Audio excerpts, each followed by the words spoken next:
Assalamualaikum warahmatullahi wabarakatuh. Hari ini, hari Minggu, tanggal 12 Juli tahun 2020. Izinkan saya menyampaikan perkembangan terbaru terkait dengan penanganan COVID di Jakarta. Tadi pagi, pada pukul 10, Dinas Kesehatan melaporkan angka kasus baru yang muncul di Jakarta. Dalam seminggu terakhir ini, kita 3 kali mencatat rekor baru penambahan harian. Dan hari ini adalah yang tertinggi sejak kita menangani kasus di Jakarta. Ada 404 kasus baru. Tidak boleh dianggap enteng. Memang, sebagian besar dari penambahan kasus harian ini adalah karena gencarnya kita melakukan yang disebut sebagai active case finding. Artinya, kita tidak menunggu pasien di fasilitas kesehatan, tapi puskesmas kita mengejar kasus positif di masyarakat. Jadi bukan kita pasif. Di Jakarta kita secara aktif melakukan tracing, lalu melakukan testing. Dari situ kemudian mereka diisolasi, mereka yang ditemukan positif. Tetapi angkanya tetap tinggi. Nah, walaupun kita sudah melakukan peningkatan kemampuan testing, saat ini, tes PCR di Jakarta per minggu itu sudah 3 kali lipat dari standar yang ditetapkan oleh WHO. Dan kita akan terus meningkatkan kapasitas testing kita. Bahkan tes PCR itu, positivity rate-nya selama ini itu berkisar sekitar 5%. Karena persyaratan atau yang ditetapkan sebagai standar dari WHO adalah diperlukan 1.000 testing per 1 juta penduduk. Dan positivity rate-nya, artinya mereka yang ditemukan positif, itu di bawah 5%. Sebagai catatan, tanggal 4 sampai tanggal 10 Juni, di Jakarta kita melakukan 21.197 orang dites.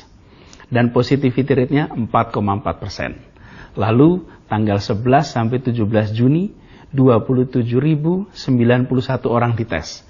Tingkat positivity rate-nya adalah 3,1%. Lalu 18 Juni sampai dengan 24 Juni ada 29.873 orang yang dites. Positivity rate-nya 3,7%. Kemudian 25 Juni sampai 1 Juli ada 31.085 orang yang dites PCR. Kemudian positivity rate-nya 3,9%. Lalu tanggal 2 Juli sampai 8 Juli ada 34.007 orang. Positivity rate-nya 4,8%. Tapi, hari ini, angka positivity rate itu menjadi 10,5%. Melonjak 2 kali lipat. Ini adalah satu peringatan bagi kita semua. Bahwa kita harus lebih waspada, lebih disiplin. Karena itu saya secara khusus ingin menyampaikan ini kepada seluruh masyarakat Jakarta. Jangan anggap enteng. Jangan anggap ringan. Jangan merasa kita sudah terbebas dari wabah COVID. Lonjakan ini merupakan peringatan bagi kita semua. Dan dalam perjalanan selama masa PSBB transisi ini, sejak 4 Juni sampai dengan 12 Juli ini, kita menemukan 6.748 kasus baru. Memang karena kita aktif melakukan tracing, tapi selama ini tambah kasusnya, tapi positivity rate-nya di bawah 5%. Artinya meskipun ditemukan sebutlah 200, tapi 200 dari 4.000 tes, maka dia hanya 5%. Berbeda dengan 200 dari 1.000 tes, maka dia 20%. Kami selalu perhatikan angka prosentasenya. Karena itu yang bisa membuat kita menganggap ini sesuatu yang harus diantisipasi atau ini adalah perkembangan yang bisa dikendalikan. Nah, selama Juni tanggal 4 sampai dengan sekarang, klaster terbesar otomatis adalah pasien rumah sakit. Itu 45,26%. 45% itu rumah sakit. Yang kedua adalah pasien di komunitas. 38%. Mereka yang berada di lingkungan kita. Lalu di mana?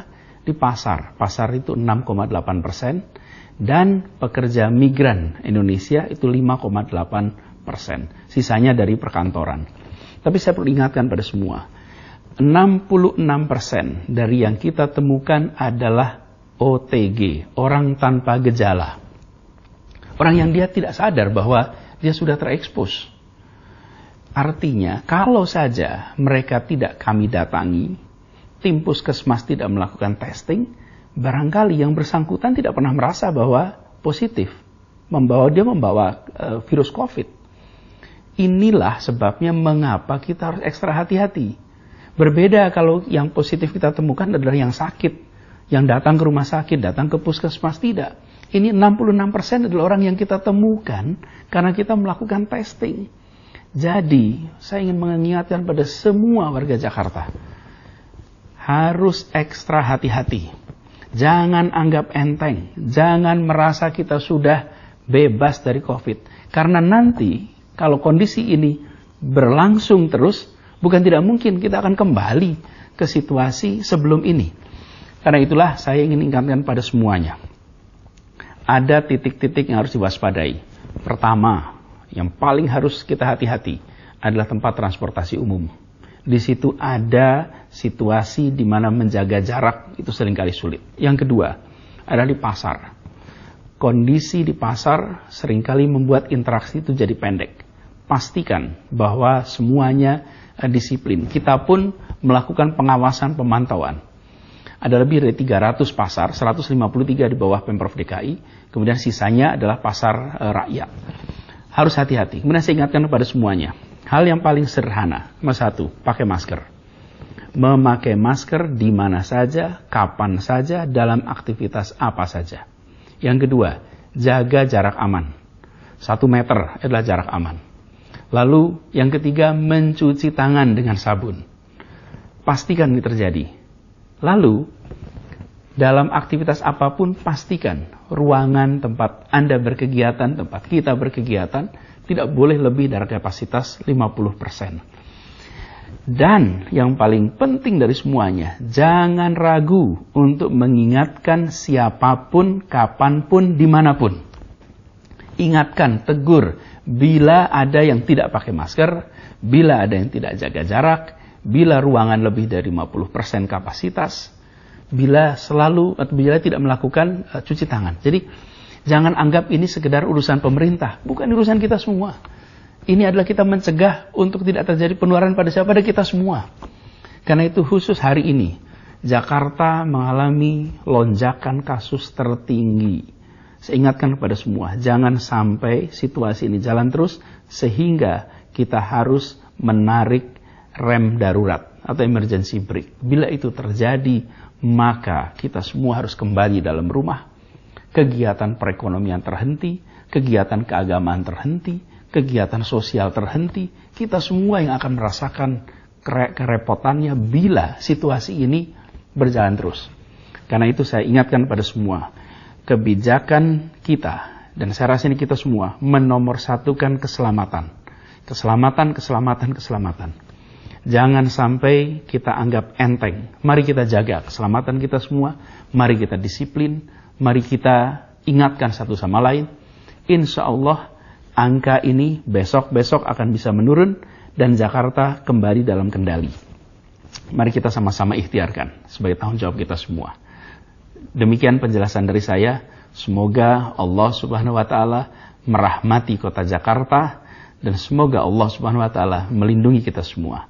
Terima kasih. Assalamualaikum warahmatullahi wabarakatuh.